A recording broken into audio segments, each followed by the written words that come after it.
Hello and welcome to Lenset. This channel is meant for intelligent and curious people like you who are searching for humanoid robots and artificial intelligence, and of course, its relationship with human sexuality. Today, we are going to discuss the internal heat of or warmth of a female robot or male robot, rather, in totality, humanoid robot. First of all, uh, can they mimic our warmth? That is our question. So, today, unlike humans, humanoid robots don't actually need warmth for biological functions because they have no biological functions. You probably know that. However, they do need to manage their internal temperature to prevent overheating, which can damage their delicate electronics and motors. And you need to send it for repair to the garage. This mimics the human need for thermal regulation, but not for the same reasons. Here are some ways robot heating systems can mimic the effects of human warmth. Let's try to dig deep and understand the process, even though these serve a different purposes altogether. First of all, passive regulation. The materials are main reasons for that.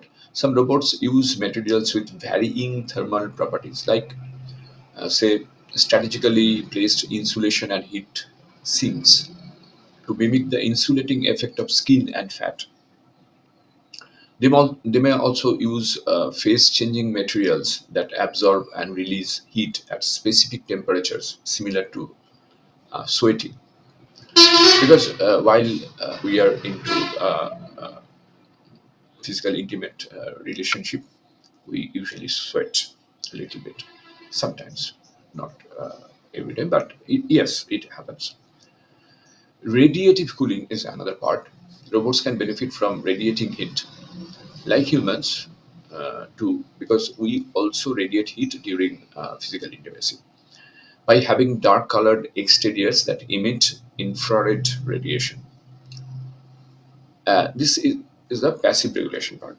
Now, in the active regulation part, fluid cooling plays an important role because liquid or gas can be circulated through internal channels close to heat sources like motors, similar to blood circulation in humans. This heat can then be transferred to radiators or heat sinks for dissipation. And of course, to cool down, they need fan cooling. Fans can be used to force air circulation over heat sources, just like sweating promotes airflow near human skin. So, actually, when we sweat, basically it promotes airflow near our human skin. This part. So variable activity is also there, like humans adapting their activity level in hot weather, because having sexual activities in hot weather and cold weather makes a whole lot of difference. Robots can be programmed to reduce strenuous activities or take breaks when their internal temperature rises. So these methods help ensure that generated by robots motors or electronics is effectively removed, preventing damages and maintaining optimal performances. However, after having said that, key differences still exist between robot heating systems and human thermoregulation.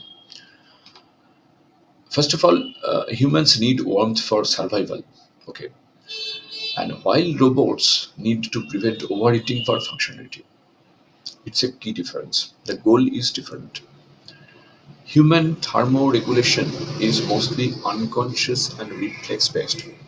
Okay, our body takes the necessary steps. So that is called thermoregulation. While robots use sensors and algorithms to control their cooling systems. So there is a big difference in the regulation part. Finally, the complexity. Of course, human systems are incredibly complex and involves various hormones, feedback loops, and physiological responses, whereas robot systems are simpler than human complexity, and they are generally more mechanical and focused on specific heat sources. Therefore, the overall aim of maintaining thermal balance might be similar between humans and robots. The underlying mechanisms and reasons are quite different. So, finally, thanks for watching. If you have not subscribed, please subscribe. It means a lot to me. Keep supporting Wooden Slet. Stay safe and take care.